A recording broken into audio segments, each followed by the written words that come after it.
I used to measure my days by small survivals, the steps from the bed to the kettle, the slow turn of a doorknob without flinching, the way my breath steadied when the baby pressed a foot against the top of my belly like a promise. Late 20s, 8 months pregnant, living alone in a quiet walk-up that hummed through the night. I counted these survivals because they were mine. Mine after the papers were signed. Mine after his key no longer scraped the lock.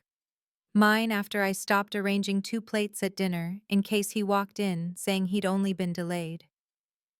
I didn't plan to see him again, and I certainly didn't plan to see her, the woman who arrived in our marriage like smoke that pretends to be fog-soft and harmless until it stings your eyes.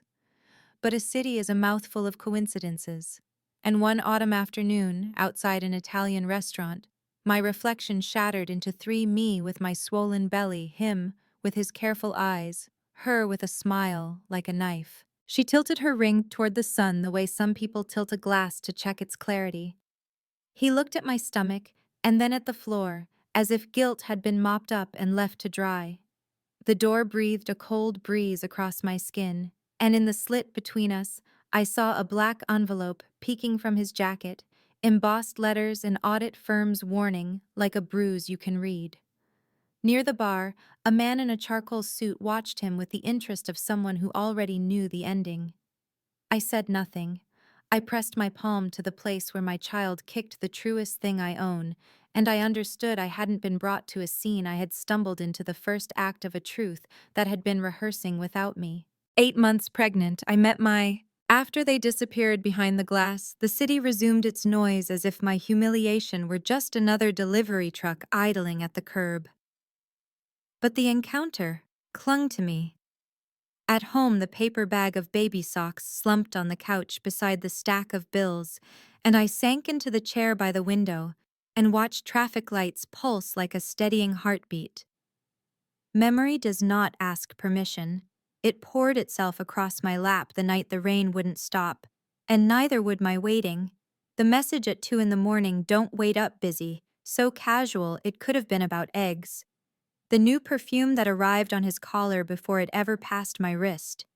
The way laughter on his phone had a secret door I no longer had a key to. I had spent years believing that patience was a kind of love, that if I cooked enough, folded enough, forgave enough, we would be an us again. I learned the hard way that patience can also be a leash you cinch on yourself. The next day I walked because my doctor said light exercise would help, and because moving forward even slowly felt like something I could control. The sky was the gray of cooled ash. I took the long route that passes the restaurant and told myself it was only because the sidewalk there is level kinder to my ankles. Fate pretends to be practical. They were there again, her laughter like glass beads spilled across tile. His hand at the small of her back performing charm. She saw me first. Cruelty loves an audience, but I had a different one now. The small life rolling under my skin, reminding me that dignity can be silent and still be louder than a shout. I didn't argue. I didn't beg. I stood. I breathed. And I felt something old and heavy inside me begin to reorganize itself, aligning the bones of who I was with the spine of who I would have to become. That night, an old colleague reached across years with a folder and a low voice that names things without drama. Numbers, accounts, signatures that don't belong to the hands that claim them. Evidence that the couple who paraded their perfection might be building it on paper thin as a lie. I had once thought the other woman's victory was private, the kind of win measured in stolen hours and unmade beds. But the ledger told a colder story, my ex-husband hiding behind her family's name like a child behind a curtain, and her with her flawless dresses and perfect posture, either complicit or convenient. Betrayal isn't just an affair, I realized. Sometimes it is a scheme with a mirrored surface reflecting love while it siphons trust. I stared at those pages until the numbers blurred into constellations, and I remembered the black envelope at his chest and the man in the charcoal suit whose eyes had known too much. I had been cast as the woman who was left, the one who would quietly waddle toward the exit while a shinier life took the center of the room. But grief, it turns out, is an architect. It drafts a threshold you can step over if you choose not to drown. I ran my fingers along the rim of my tea, now cold, and laid my hand where my daughter's heel pressed outward, as if testing the world.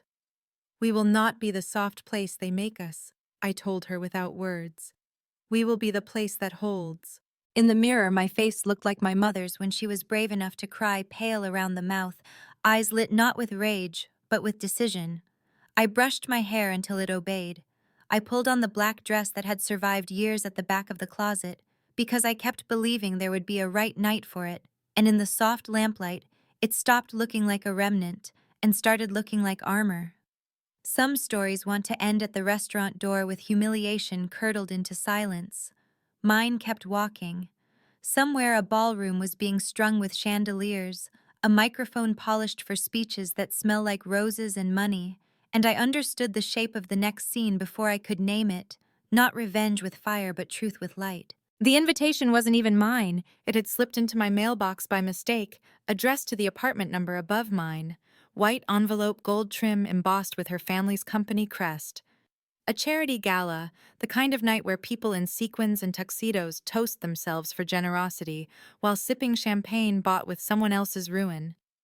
I should have slipped it under my neighbor's door. Instead, I set it on my kitchen table beside Daniel's folder of documents and stared at it until my tea went cold. Fate doesn't knock. Sometimes it slides under your door wrapped in calligraphy. I didn't have gowns anymore. The last one I owned had been sold for rent when he stopped transferring money into our shared account when silence arrived in place of apologies. But there was one black dress I had never thrown away, tucked in the back of my closet like a dare. Not designer, not expensive. Simple, clean, the kind of fabric that held its shape even after years of neglect. I pulled it over my swollen belly, adjusted the seams until they forgave me, and brushed my hair until it shone with the stubbornness of someone who has decided to be seen. The ballroom glittered like a lie, chandeliers blazing music, swelling perfume thick as fog. Conversations dipped when I entered alone, visibly 8 months pregnant. Their stares grazed my skin, some pitying, some curious, others sharpened with judgment. But my steps were slow, deliberate, as if I had all the time in the world to cross that floor. And then I saw them. My ex-husband in a tailored suit that tried too hard, his new wife in a gown that caught every light like a mirror, desperate to blind. Her smile froze the moment she spotted me. His face drained of color as if I were a ghost. I didn't wait for them to come to me. I moved toward the podium where a man in a tuxedo had just finished thanking the donors. My pulse thundered so loudly I feared the microphone would catch it. But when I spoke, my voice was steady. "Excuse me," I said. "I won't stay long. I think it's time the truth came out." The room hushed into disbelief. Her heels clicked urgently as she hurried forward, whispering, "What are you doing?" as if hissing at a servant. But I faced the crowd. "You see a perfect couple," I told them. "But perfection has cracks. Tonight I'm here to show you some of them." From my bag, I pulled the folder Daniel had given me, spreading pages across the podium, accounts forged, signatures, invoices that smelled of fraud. Murmurs rose like a tide. "He has been funneling money through this very company," I said, clearly pointing toward her family's crest etched in gold on the invitations. "Fraud. Embezzlement." And her, I turned to the woman who once smirked at me in triumph. "She is the shield he hides behind." The silence broke like glass. Guests whispered furiously.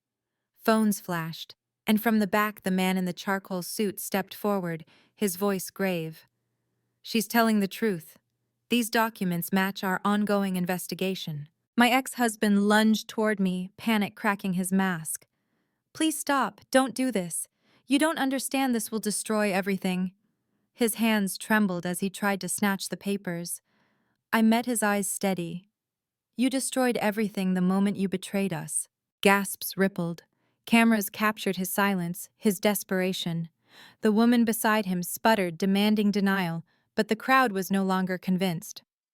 The empire they had paraded began to collapse right there under the chandeliers. For the first time, I didn't feel small. I didn't feel humiliated. I felt powerful, standing in the light with nothing left to lose but everything to claim. The fallout was swift, like a storm tearing shingles from a roof you thought was sturdy. By morning, headlines screamed their names beside words like fraud and embezzlement. Photos from the gala flooded every site, her frozen smile, his pale face, my belly round and defiant beneath the black dress. Their power couple image, once polished to a mirror shine, now cracked under the weight of exposure. Banks froze her family company's accounts. Investors pulled out with the speed of sharks catching blood in the water. Clients severed ties. Within days, the mansion they flaunted as a symbol of triumph became a gilded cage of blame and shouting. He accused her of being careless, of dragging too much attention. She accused him of betrayal, of ruining her family's reputation. Their voices, once smug with laughter, now echoed through those expensive walls like knives thrown in the dark. And then, as if karma wasn't finished, rumors spread.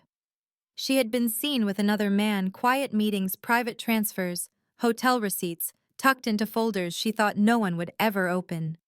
The press devoured it, painting her as the adulteress, and him as the greedy fool who gambled and lost.